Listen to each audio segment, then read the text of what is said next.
আসসালামু আলাইকুম। এখন শুনবেন সংবাদ শিরোনাম। জাতিসংঘের সাধারণ পরিষদের নির্বাচনে বাংলাদেশকে সমর্থনের আশ্বাস ওআইসির রাষ্ট্রগুলোর।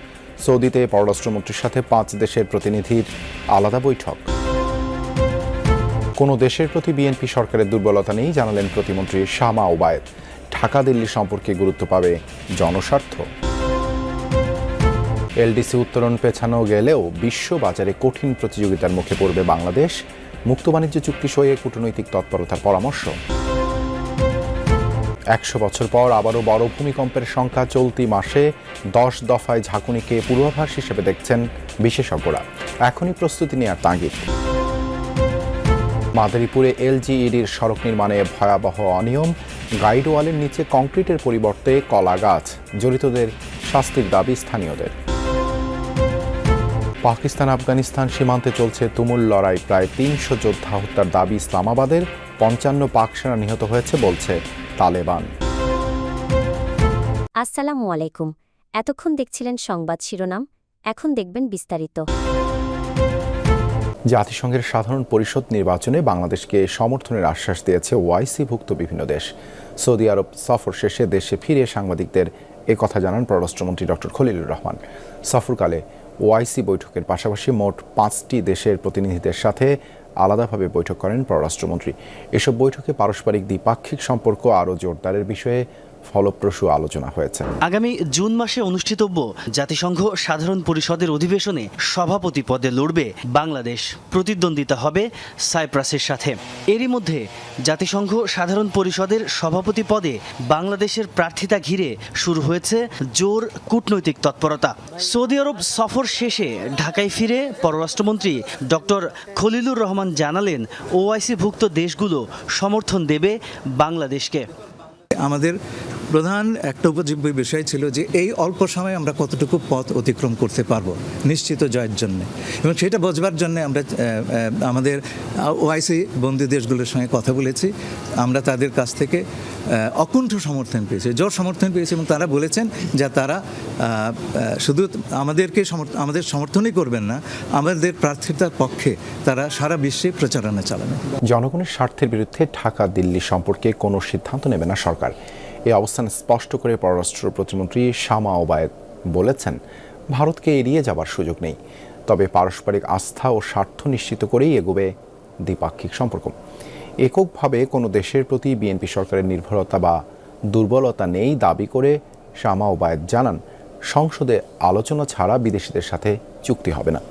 আইনশৃঙ্খলা স্বাভাবিক করে বিদেশি বিনিয়োগকারীদের আস্থা ফেরানো বড় চ্যালেঞ্জ বলে মনে করেন প্রতিমন্ত্রী।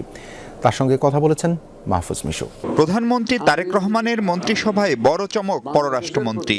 অন্তর্বর্তী সরকারের জাতীয় নিরাপত্তা উপদেষ্টা থেকে সবাইকে অবাক করে পররাষ্ট্রমন্ত্রী হয়েছেন ডক্টর খলিলুর রহমান। তার ডেপুটি বিএনপির সাংগঠনিক সম্পাদক, ফরিদপুর থেকে নির্বাচিত এমপি শামা ওবায়েদ। এর মধ্য দিয়ে প্রথমবারের মতো নারী প্রতিমন্ত্রী পেল পররাষ্ট্র মন্ত্রণালয়। পররাষ্ট্রমন্ত্রী নিয়োগের পর অনেকেরই প্রশ্ন, বিশেষ কোনো দেশের প্রতি কি ঝুঁকে পড়ল নতুন সরকার? কোনো বিশেষ দেশের প্রতি আমরা ঝুঁকছি না। মানুষের স্বার্থ রক্ষা করে আমরা সকল দেশের সাথে আমরা ওই সম টার্মস অ্যান্ড কন্ডিশনস আমরা কথা বলবো। সবার আগে বাংলাদেশ, ওই কনসেপ্টটা মাথায় রেখে আমরা আমাদের অর্থনীতি, সমাজনীতি সব কিছু আমরা ডিসাইড করব। স্বল্পোন্নত দেশ হিসেবে টিকে গেলেও বিশ্ববাজারে কঠিন প্রতিযোগিতার মুখোমুখি হবে বাংলাদেশ।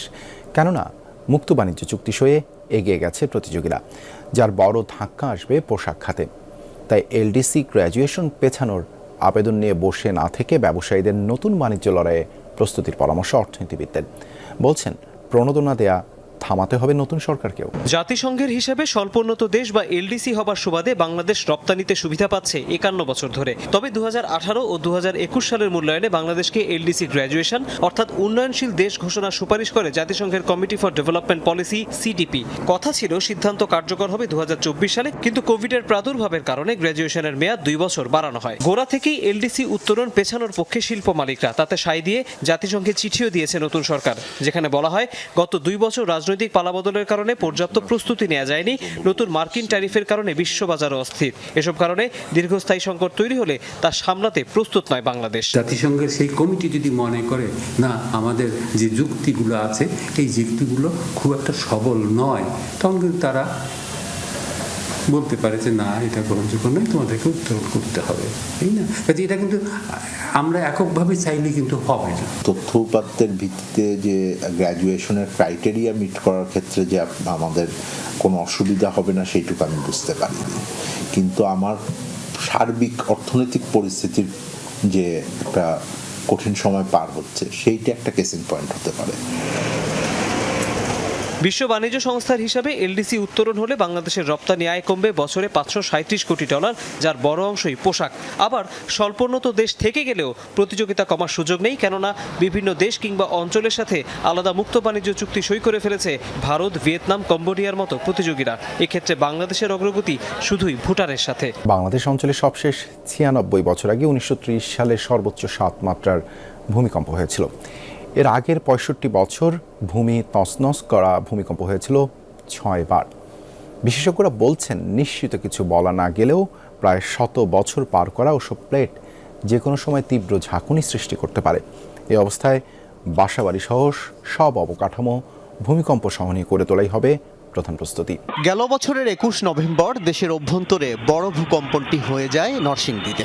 ইন্দো বার্মা টেকটনিক প্লেটের এই অংশে ঝাঁকুনির মাত্রা ছিল 5.7। তখন বেশ কিছু প্রাণহানির খবর বয়ে এনেছিল প্রাকৃতিক দুর্যোগটি।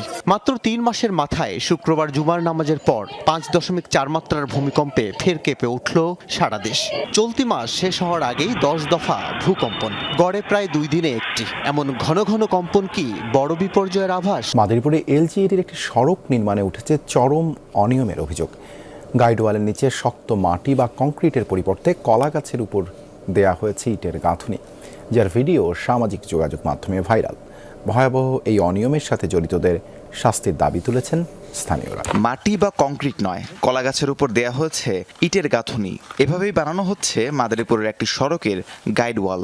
অদ্ভুত এই কাণ্ড শিবচর উপজেলার সাদেকাবাদ চর কাকুই সড়কের। 64 লাখ টাকার প্রকল্পে এমন অনিয়মের ভিডিও সামাজিক যোগাযোগ মাধ্যমে ভাইরাল। পাকিস্তান আফগানিস্তান সীমান্তে এখনও চলছে লড়াই। অপারেশন গজবলিল হক এই পর্যন্ত 297 তালেবানের মৃত্যু হয়েছে বলে দাবি করেছে ইসলামাবাদ। অভিযানে আহত অন্তত 450 জন। আজ সকালে পাকিস্তানের তথ্যমন্ত্রী আতাউল্লাহ তারার জানিয়েছেন, আরিয়ানা কমপ্লেক্স, দাবাগাই, জাকারখেল সহ নতুন করে তালেবানদের আরও 8টি চেকপোস্ট উড়িয়ে দিয়েছে তাদের সেনারা। ধ্বংস করেছে 135টি ট্যাঙ্ক ও সাঁজোয়া যান। ইসলামাবাদের দাবি, চেকপোস্টগুলো থেকে পালিয়েছে বহু তালেবান যোদ্ধা। এ পর্যন্ত 29টি স্থানে হয়েছে বিমান হামলা। অন্যদিকে পাকিস্তানের খাইবার পাখতুনখোয়ার বান্নুতে ড্রোন হামলায় আহত হয়েছে 5 জন। কাবুলের দাবি, এ পর্যন্ত পাকিস্তানের 55 সেনা নিহত হয়েছে তাদের হামলায়।